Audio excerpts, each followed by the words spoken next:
Assalamualaikum warahmatullahi wabarakatuh. Waalaikumsalam Waalaikumsalam. warahmatullahi wabarakatuh. Bagaimana kabarnya pada pagi siang hari ini? Apakah semuanya baik-baik saja, anak-anak? Baik, Bu. Baik, Bu. Sehat. Alhamdulillah jika semuanya sehat. Untuk memulai pembelajaran pada siang hari ini, alangkah baiknya kita selalu berdoa terlebih dahulu. Berdoa dipersilahkan.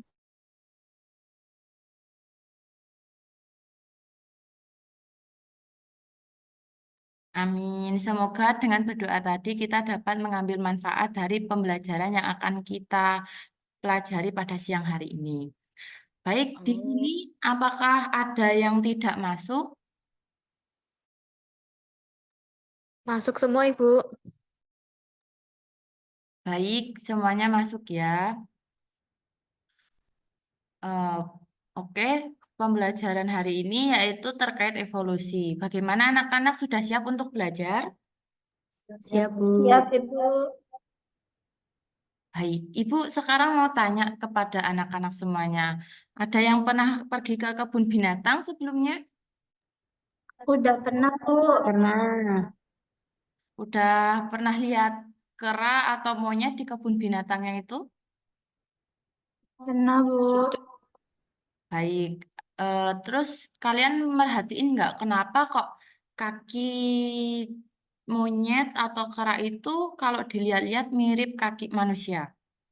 Kenapa? Ada yang tahu? Tapi kok fungsinya beda itu ada yang tahu kenapa?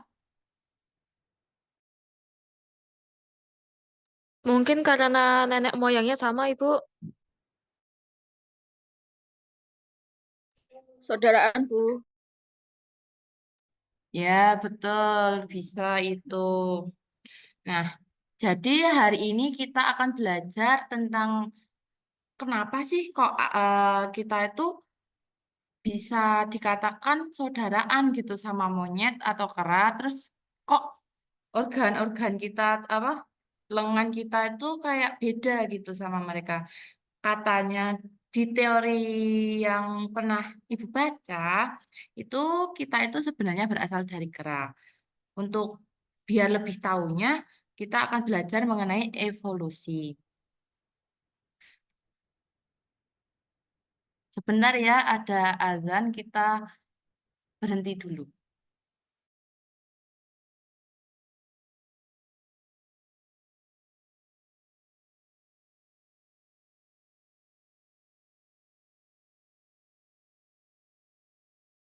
Nah, kita lanjut. Jadi tujuan kita belajar evolusi yang pertama yaitu memahami teori evolusi yang dikemukakan oleh Charles Darwin dan Lamarck.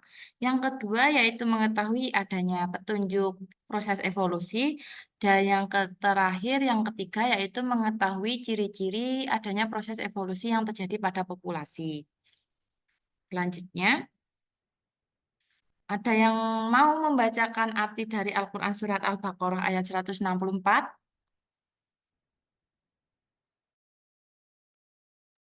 Saya, Bu. Ya, silakan. Ah, Surat Al-Baqarah ayat 164. Artinya, sesungguhnya pada penciptaan langit dan bumi, pergantian siang dan malam, kapal yang berlayar di laut dengan muatan yang bermanfaat bagi manusia. Apa yang diturunkan Allah dari langit berupa air, lalu dengan itu dihidupkannya bumi setelah mati kering. Dan dia tebarkan di dalamnya bermacam-macam binatang, dan perkisaran angin dan awan yang dikendalikan antara langit dan bumi.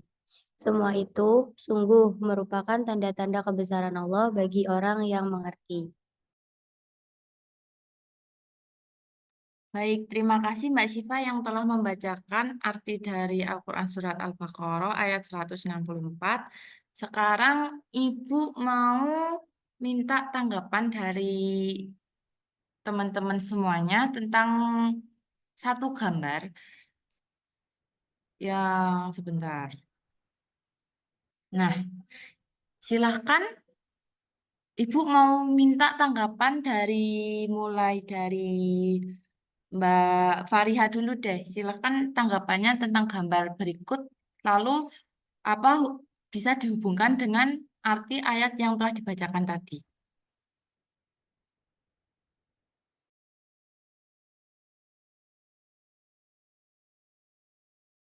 Mbak Fariha ada?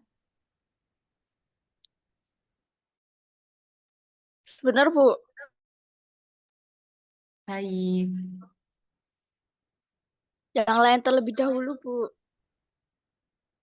Ya, eh silahkan Mbak Salsabila. Ya Ibu, kalau menurut saya nggak ada hubungannya ya Bu dari ayat Al-Qur'annya itu karena tadi artinya bahwa kehidupan itu berasal dari perairan. Terus kalau manusia itu kan kita nenek moyangnya dari Nabi Adam ya Bu. Jadi kalau dari kera itu mungkin kurang tepat seperti itu. Ya, baik. Terima kasih atas jawabannya ya Mbak Salsabila. Yang lain, ada yang mau memberi tanggapan lagi?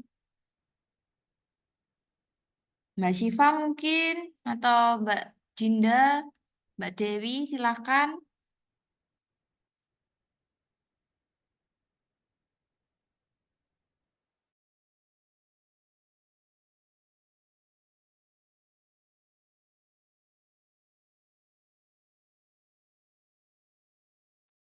Baik, jadi benar ya yang dikatakan Mbak Salsabila tadi kalau sebenarnya makhluk hidup yang ada saat ini, nenek moyangnya itu berasal dari air. Memang teori tentang manusia yang berasal dari kera ini ada yang percaya dan ada yang menolak juga. Karena apa? Karena kera ini kan apa ya bentuknya itu tetap gitu, nggak bisa berkembang. Nah, lanjut kita biar lebih paham, kita lihat video terlebih dahulu.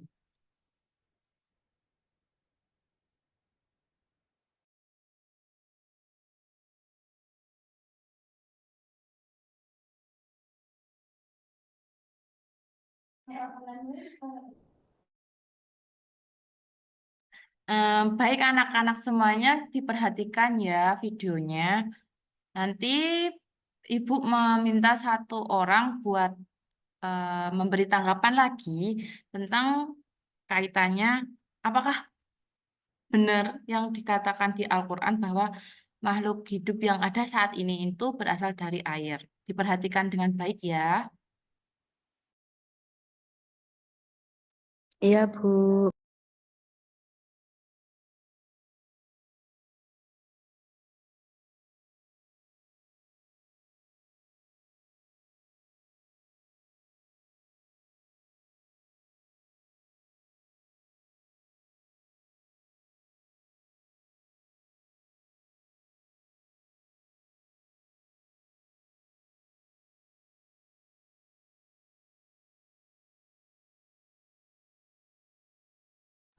Maaf, Bu, tidak ada suaranya.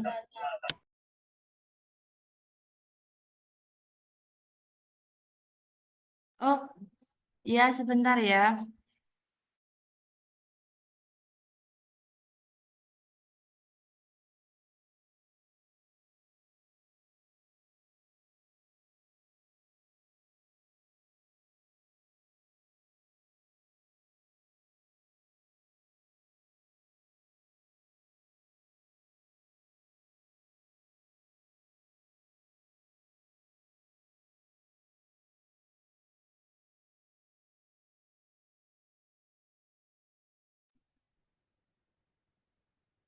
Awal kehidupan masih jadi misteri juga buat kita.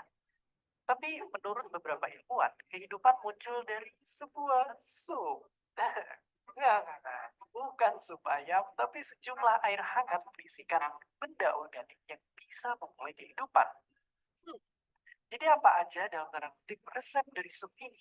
Apa benar dari sup ini bisa muncul hewan-hewan, tanaman, dan manusia?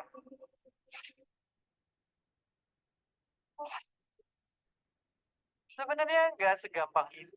Biar nggak pusing, kita jawab satu persatu dulu. Resep dari kehidupan adalah elemen-elemen ini.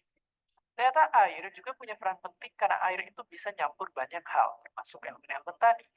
Faktanya, sepasang ilmuwan pernah bikin eksperimen replikasi kondisi ini dan mereka nemuin elemen yang bisa jadi fondasi kehidupan. Pastinya nggak semua genangan air cocok karena sekitar 3 miliar tahun lalu, bumi itu nggak seramah sekarang. Maka dari itu, dalamnya laut jadi perisai yang efektif. Ditambah dengan panas dan mineral dari retakan retakan, tempat ini jadi lokasi yang cocok buat memulai kehidupan. Dan ini, para ilmuwan dan astronom mulai permukaan esnya yang tebal.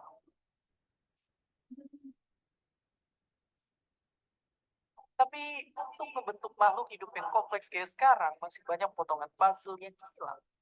Ibaratnya kayak dari bisa bikin perahu kertas, butuh banyak banget komponen dan keahlian lain buat bisa bikin kapal pesiar dan kapal perang.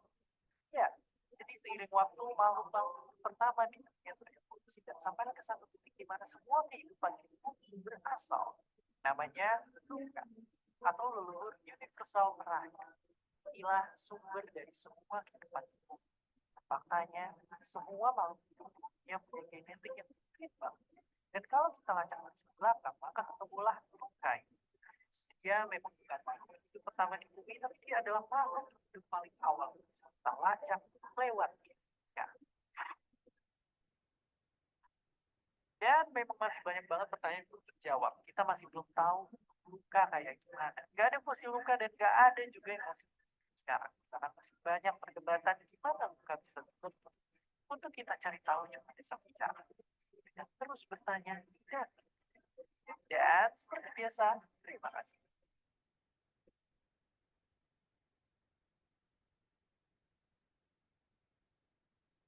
Baik, ada yang bisa menyimpulkan dari video yang kita lihat tadi?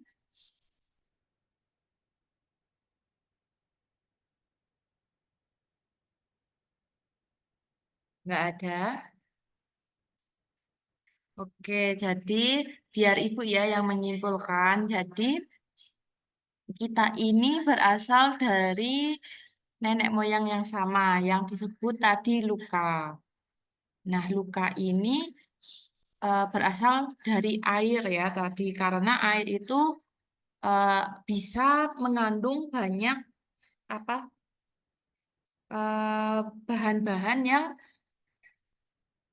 komponen yang ada di dalam makhluk hidup seperti apa tadi oksigen, metana itu semuanya terkandung di dalam air dan tidak semua air bisa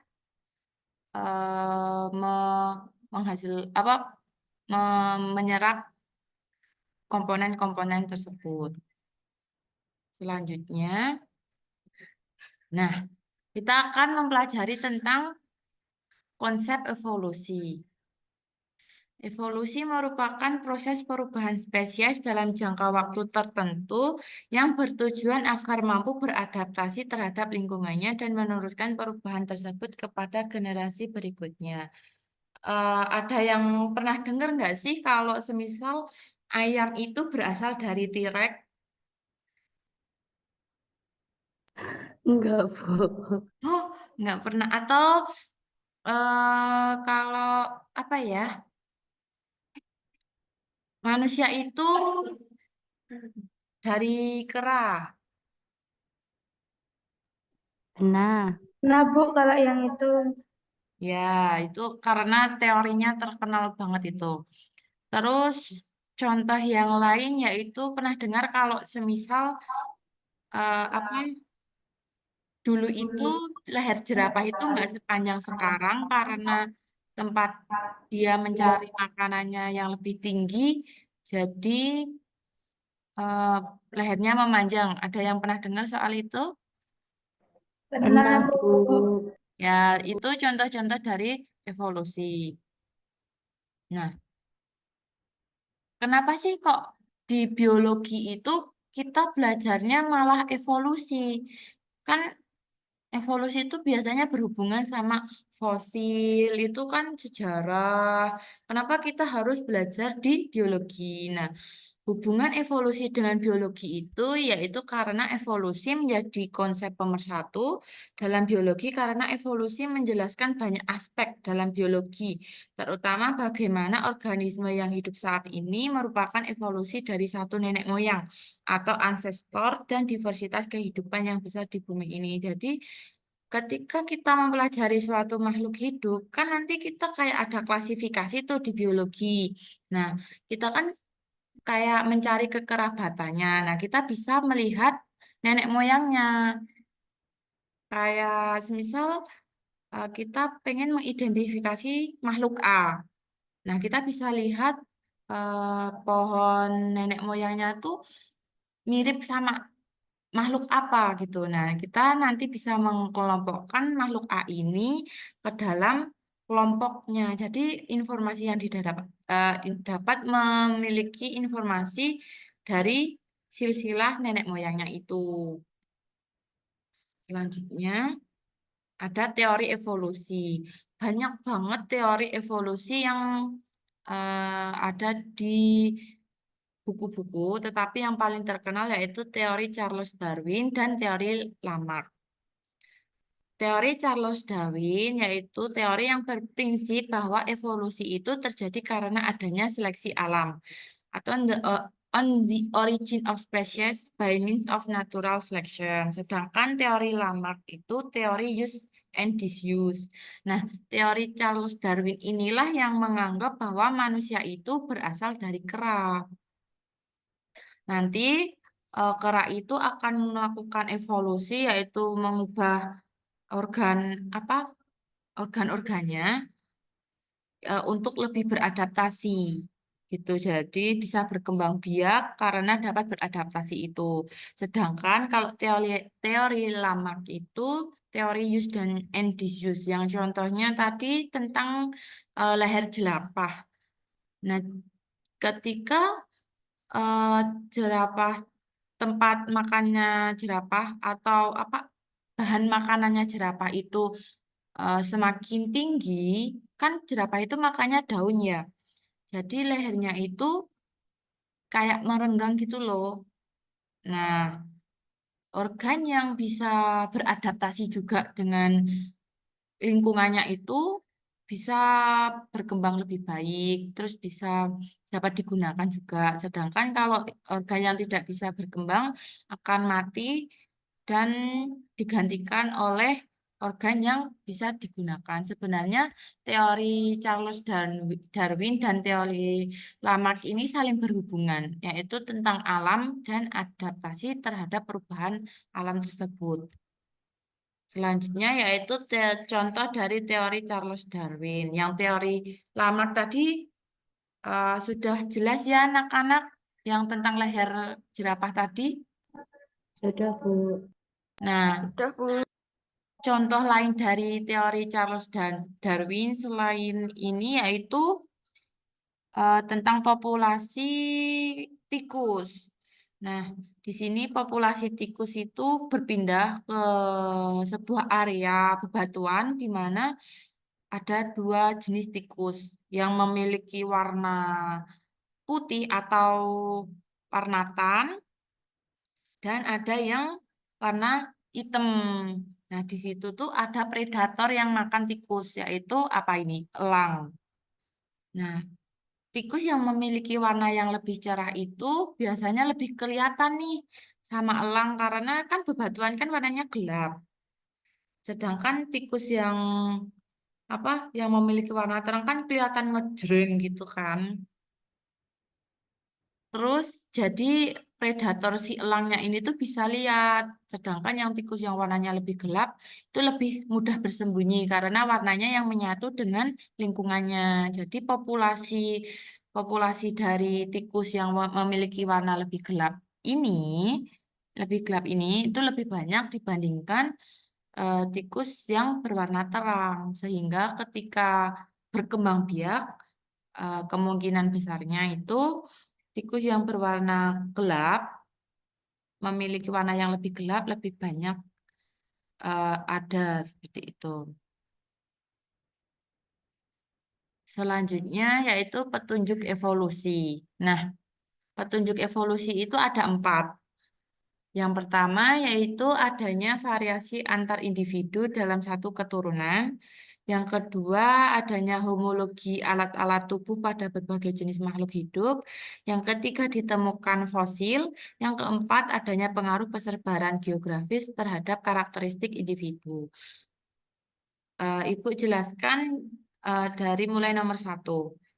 Nah, nomor 1 ini adanya variasi antar individu dalam satu keturunan. Jadi, makhluk hidup itu walaupun dalam satu keluarga itu tidak bisa sama plek ketipik.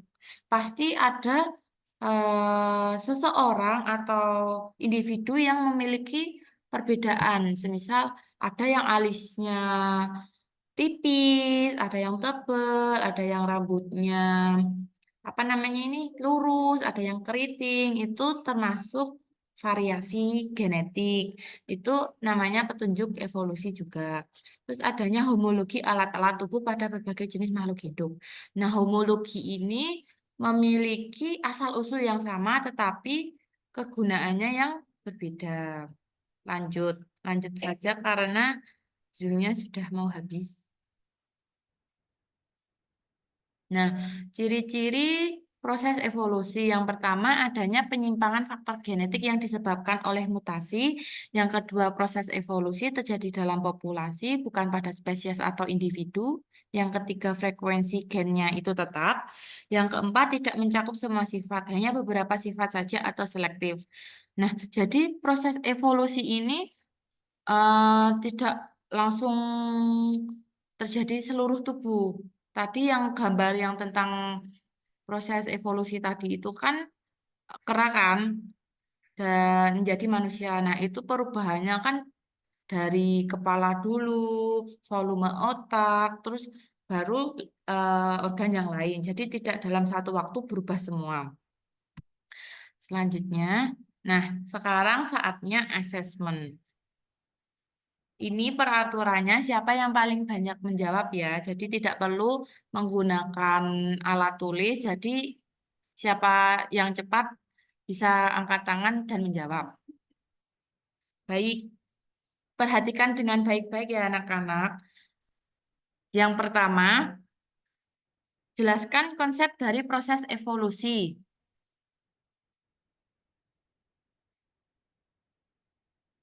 Ada yang bisa menjawab?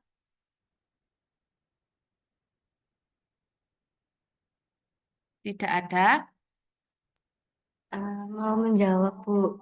Ya, silakan Mbak Syifa. Nah, dari yang saya tangkap selama pembelajaran, mungkin evolusi itu merupakan salah satu adaptasi yang dilakukan makhluk hidup untuk terus bertahan hidup. Ya, betul. 1 poin untuk Mbak Syifa.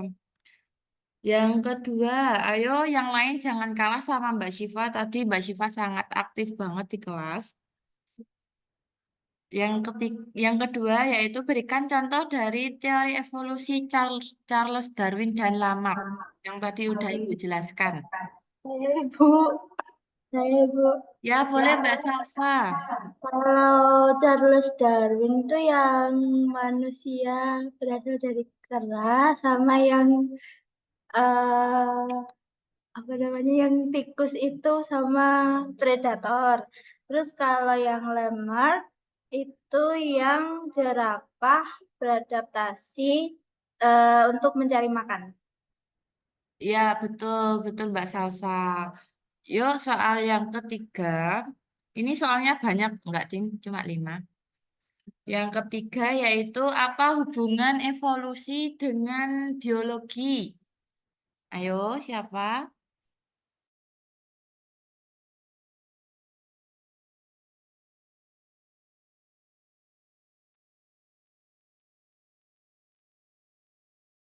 Yang tadi nenek moyang?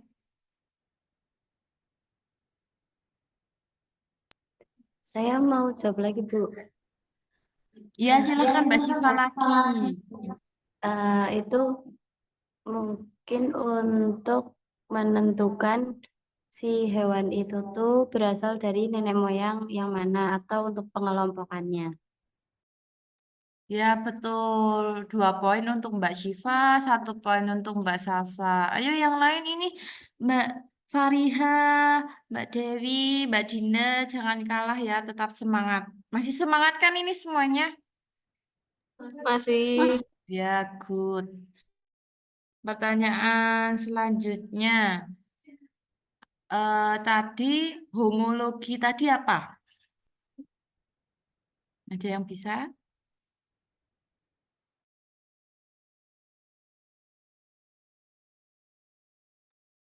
Saya Bu. Ya, silakan. Siapa tadi? Mbak Fariha? Homologi itu istilah dalam biologi yang merujuk pada kesamaan antara struktur atau gen pada organisme yang berbeda tapi berasal dari nenek moyang sama. Betul banget, Mbak Fariha. 1 poin untuk Mbak Fariha. Soal yang terakhir, apa perbedaan dan persamaan dari teori evolusi Lamarck dan Charles Darwin? Ini poinnya 3.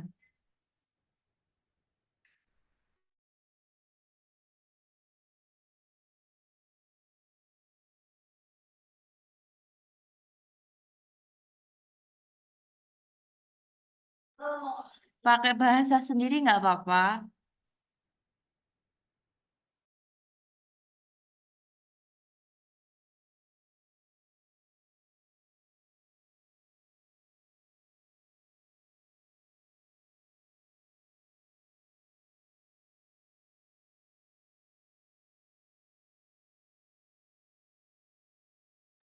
Oh ya udah, apa ganti soal aja. Karena mungkin terlalu ini ya.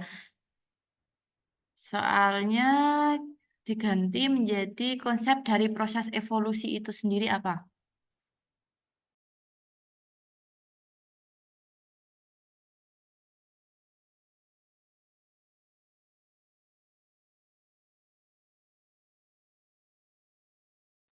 Saya Bu mau.